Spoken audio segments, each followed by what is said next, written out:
Abdoulaye Touré, viens s'il te plaît. salaamaaleykum wa rahmatulah. ñu ngi lay nuyu bu baax ñu ñëw fekk la fi nga xam ne moom mooy ci siège bu Pastef ginnaaw résultat yi nga xam ne lëmbe na réew mi lan mooy doon les premiers mots ak ndax lii xaaroon ngeen ko quand même. waaw ñu ngi leen di nuyu di leen ziar di rafetlu également seen teewaay fii donc lii ku xam politique war a xam ne lii bettul kenn sénégalais mënu laa fal matul en tout cas 8 mois li taxoon mu fal la mu wëlbatiku wàññeeku di jël pouvoir bi nga xam moom nga war a soxla pour gérer mu ngay jox une opposition aussi irresponsable bi ñu am donc lii bettul kenn résultat définitif yi certes génnagul waaye am nañu aperçu ci tendance yi lu mu wone leer na nañ le président Ousmane Sonko par le biais de sa liste muy la liste Pastef les Patriotes ont gagné ces élections largement maintenant nag amaguñu nag lu leer ci ñaata nombre de députés la ñu am lu toftal ci majorité bi mais en ce qui concerne la majorité sachez que c'est déjà acquise et que man lenn lay ragal muy waa coalition muy waa sàmm sa kàddu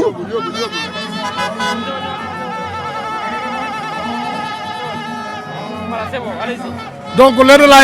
laay ragal en tout cas muy waa coalition sàmm sa kàddu est-ce que duñu jàll par plus fort reste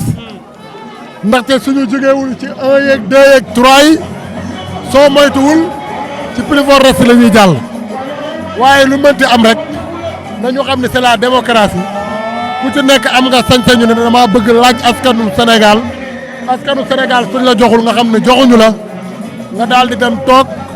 li la war ci réew mi tamit bu ci wàcc dara en termes de responsabilité. gis nañu Bougane Gueye Dany kenn ci ñoom di bind ngir féliciter Abass Fall rawatina itam la tête de liste nationale Ousmane Sonko nag nga gisee geste bi nga xam ne Bougane Gueye Dany def na ko. loolu mooy démocratie soo gañee nga xam ne yow la sénégalais yi àndal mais su la sénégalais yi wanee ginnaaw nga am grandeur ne ay na yéwén bëggoon naa dem assemblée waaye sénégalais yi tànn ñu ma donc loolu tamit ci grandeur la bokk di wax ni rek nous lançons encore une fois un appel à la solidarité nationale parce que ñii fi nekk yàlla moo leen fi teg teguñu fi seen bopp suñ fi doon teg seen bopp président Ousmane Sonko mooy nekk njiitu réew Sénégal yàlla moo fi teg ñi fi ne donc nañu leen accompagner parce que leur réussite ce n'est pas une réussite individuelle ou personnelle mais c'est une réussite de toute une nation c'est une réussite de toute une génération donc dañu leen jàppale parce que suñu lajjee Sénégal yëpp ñoo lajj loolu benn la beneen bi mu nekk un message bu may lancer à l'endroit ñi yor réew mi maa ngi leen di ñaanal sama biir xol parce que lu tax depuis des années ñu ànd ak ñoom di xeex am nañu yaakaar ci ñoom te yaakaar boobu ba léegi mi ngi fi waaye dama koy wax fii mu leer gis nga ful bi topp le président Ousmane Sonko te résultat amul mais teewul ñu topp ko fii mooy terminus bi man loolu laa gëm damaa gëm ni Sénégalais yi pour ñu mobiliser waat leen il va falloir que nag ñu teg dara lu leer nañ ci seen loxo jox nañ ñu pouvoir exécutif président Bassirou Diomaye Faye di ko doxal ànd section premier ministre Ousmane Sonko tey au vu et au su de tout le monde ñu yëkkati une grande majorité teg ko ci loxo nguur gi lenn moo ñu dese mooy ñu delloo njukkal sénégalais yi te lenn lañ leen mën a delloo njukkal yaakaar bu ñu am ci ñun ci liggéey ci engagement ci bonne gouvernance ci intégrité ñu bañ koo teggi te am nañ ci yaakaar parce que gis nañu nguur gi nu mu def ak accord de pêche yi gis nañu nu mu def ak yenn contrat ak yenn renégociation yi ñuy def ci yenn contrat yi nañu continuer ci loolu aw ma sikki sàkk ci président Bassirou Diomaye Faye aw ma sikki sàkk ci président Ousmane Sonko waaye ñii di ay ministre wala directeur général wala PCA képp koo xamante ne jox nañ la ndombal tànk ci nguur gi jàppal ni luy mobiliser waat encore une fois cette jeunesse luy mobiliser waat le peuple sénégalais mi ngi sa loxo na nga liggéey parce que c'est fini sénégalais yi dootuñu mobiliser di topp caravane yi di topp suñu laajtee ñu joxe sans pour autant ñu am résultat 2027 c'est maintenant ñu war a fokkati mairie yëpp te bu boobaa il va falloir que ñu ne sénégalais yi ci ñaari at yi ngeen ñu jox réew mi lii lañ fi def loolu nag du xaste loolu du soxor dama am yéenewu ñii siggil ñu ñun ñëpp parce que xeex nañu tëj nañ ñu duma nañ ñu naroon nañ koy ñàkk suñu bakkan am nañu ci ñàkk seen bakkan benn moyen buñ leen sigilee moo am mooy ñu wax ñooñu seen ay mbokk ñii luñ doon xeex lii mooy résultat bi tey ci loolu la ñu yaakaar ma koy delluwaat di ko ñaan les ministres les directeurs généraux les PCA ak ku ñu mën di fal ci ndombal tànk ci réew mi ngalla waay li mën a tax tey sénégalais yi mobiliser waat en 2027 mobiliser waat en 2029 mi ngi ci sa loxo ku ci nekk na ko approprié wu xam ne lépp lu mën a tax sénégalais yi delluwaat ci suñu ay loxo continuer en tout cas accompagner projet bi mi ngi sa loxo nga góorgóorlu ba bul luubal bul def loo xamante ne dinañ la xeeb nga jubal jubbanti jërëjëf.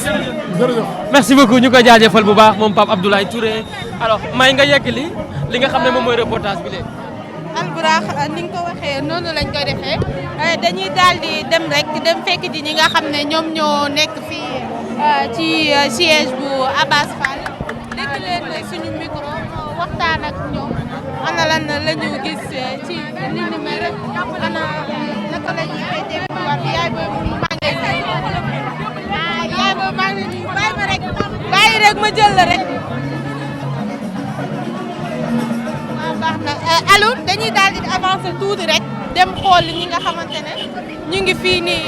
ci siège bu Pastef siège bu Abass Fall bu nekkee ni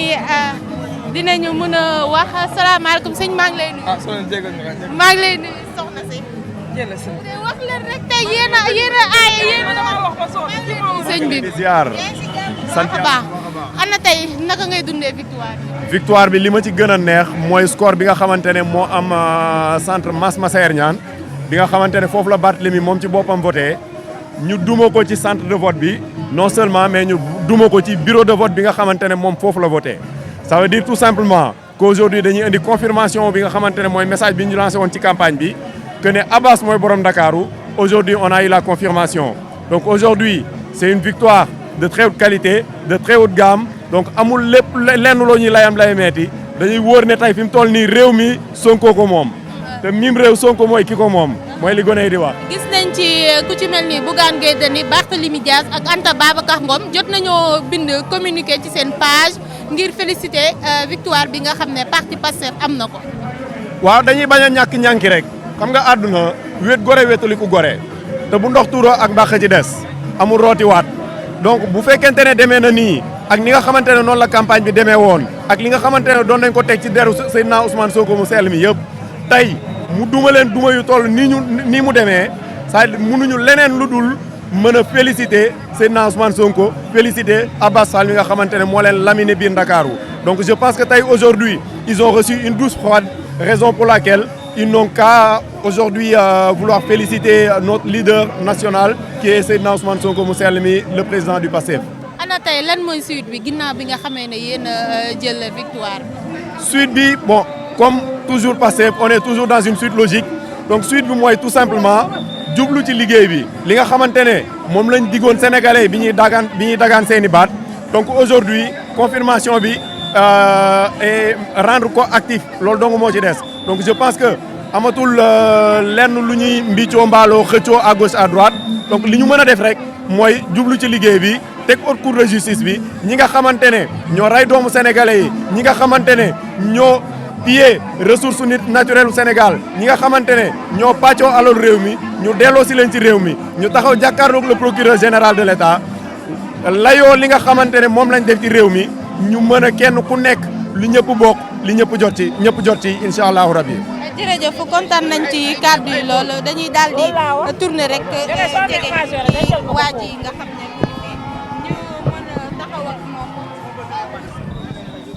mën a taxaw ak moom laaj ko sëñ bi maa ngi lay nuyu.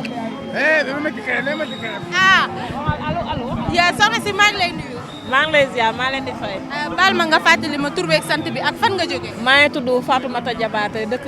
Jëppal Derklé. Jëppal nga jógee ñëw. waaw Jëppal laa ñëw. ana tey nan ngay dundee victoire. xanaa mbégte rek mbégte au moins tëj nañu làmmiñ ñoo xamante ne ñoo ngi doon wax xaju balcon yi ñoo ngi doon wax tey dinañ xam ne Sonko mooy seen baay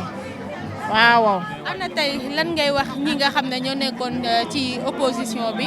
ku ci mel ni Bougane Gueye Dany ak Anta Babacar Barthélémy Dias ñu ngi félicité parti Pastef. waa ñoom loolu mooy seen wareef félicitation moo seen parce que bàcc yi dafa leer nañ dañ leen bàcc yu leer nañ waaw looloo leen war ñoom moom nañ tëdd nelaw su dee politiquement ils sont morts vraiment ils sont morts. ak yan kàddu nga yëkkati seen président kii nga xam ne moom lañ jiital Ndakaaru muy Abass Fall. waaw Abass Fall mooy borom Ndakaaru woon nañ ko tey moom mooy borom Ndakaaru xanaa ñu jàppale assemblée bi ni ñu leen fa yóbboo ñu siggil ñu parce que jeunes yi ñoo topp seen ginnaaw vraiment nañu siggil jeunes yi jeunesse bi waaw loolu la. kàddu yooyu moo nekkoon kàddu yi nga xam ne kii nga xam ne soxna si.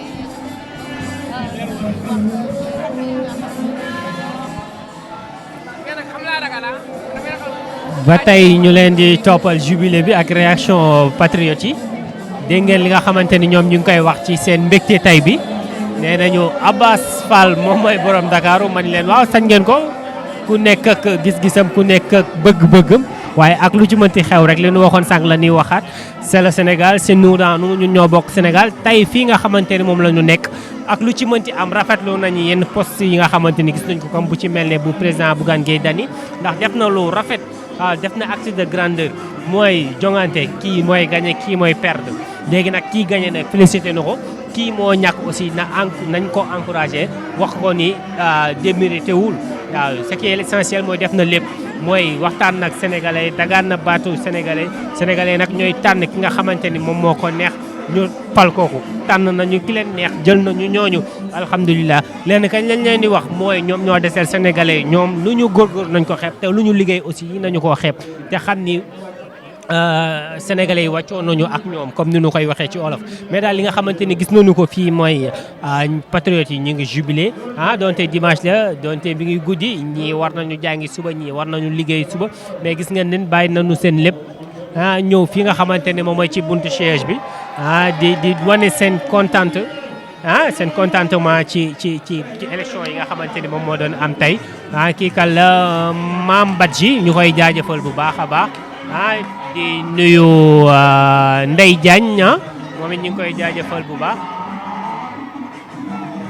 Sophie Biaye aussi ñu ngi koy jaajëfal bu baax waaw yéen a moom direct bi ku ñu mën a lire turam rek incha allah dinañu ko tudd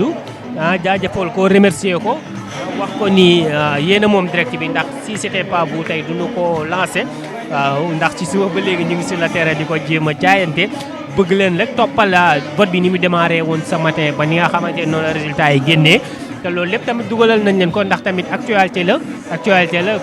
boo ngeen xoolee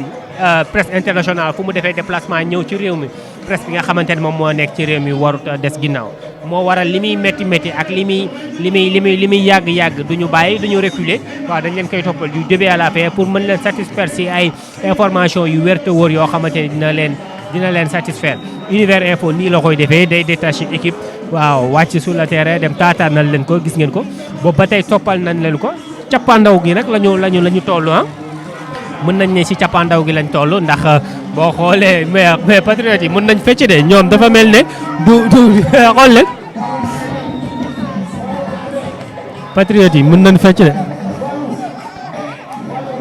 gis ngeen leen noonu ndeysaan ñoom ñu ngi jubilé lu neex dégg ngeen nga Jules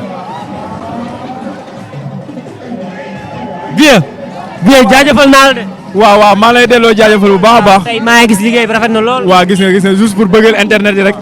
pour aussi di leen won les actualités en temps réel. won leen aussi li nga xamante ne moo xew fii nga xamante ne moo di siège Abass Fall. waaw gis nañ nag ambiance bi macha allah mais man dama yaakaaroon ne instant bi nag ñoom waruñu woon sax ambiance dañoo waroon jóg xam ne li leen war dafa bari parce que instant bi jox nañ leen lépp jox nañ leen tous les nu ñu koy waxee noonu sax. waaw tous les moyens possibles. mais mooy dëgg. waaw gis nga. parce que boo xoolee Sénégalais yi wàccoon nañ ak ñoom. waaw si. ñoom ñoo desel Sénégalais. voilà parce que tey mën naa ne pouvoir bi bu ñàkkoon assemblée nationale rek pour mu liggéey ni mu waree dina xaw a difficile lool ci moom. parce que boobaa du am moyen du am arme yi nga xam ne moom lay soxla pour liggéey. maintenant nag instant bi la balle est dans votre camp comme ni ko tubaab bi di waxee. voilà instant bi ñoom rek ci des ñoom la Sénégalais di déglu. parce que lii day firndeel aussi tamit li nga xamante ne moo xewoon en mars 2024 muy les élections présidentielles. Pastef nii la defoon vraiment gagné avec une majorité maanaam 54% sénégalais yi far leen ko donc kon tey ñëwaat nañ firndeel ko ci li nga xamante ne moo di élection législative donc li leen war mooy nañu liggéey ñu ngi jubilé nag di wane seen joie seen mbégte mais instant bi li leen di xaar nag nañu ciy bàyyi xel bu baax a baax sama waa ji maa lay ziar bu baax a baax nag. mais ma lay jaajëfal ndax ce matin ba léegi maa ngi la gis sur le terrain. ñoo nekkoon woon foofu ci Amadou Ba. ak terrain bi li muy métti gisuma benn yoon nga toog. ñu ngi lay jaajëfal di wax waa Sen Teranga. que yaa ngi ci yoon bu très bien. non kenn du yow ci biir réew yooyu itam kenn du yow ci biir réew moom Amath. waaw moom borom univers info dina wax ne rek li ngeen gis mu leen koy jox macha allah boo leen xamoon ni mu leen koy joxe mais bu leen fàttee abonné nag activer aussi li nga xam ne mooy cloche de notification bi pour li nga xamante ne moo de ay vidéo yi mu leen koy jox ngeen koy mën di am en temps réel voilà donc restez scotché di topp Amath borom univers info maa lay jaajëf frère gis ngeen ko liggéey bi nii lay demee c'est nous dans nous ñun ñoo bokk lépp ñun ñoo bokk li nga xamante ni moom la ñuy def ku sonn rek moromam da koy épaulé pour lépp waaye yow mais patriotes yi ñoom waaye ndaw Samba patriotes yi ñooy fecc nii waaw baax na li sa waay wax rek li ngeen di fecc leen ko tey te xam ne suba liggéey la waaw fi leen sénégalais di xaar mooy suba liggéey la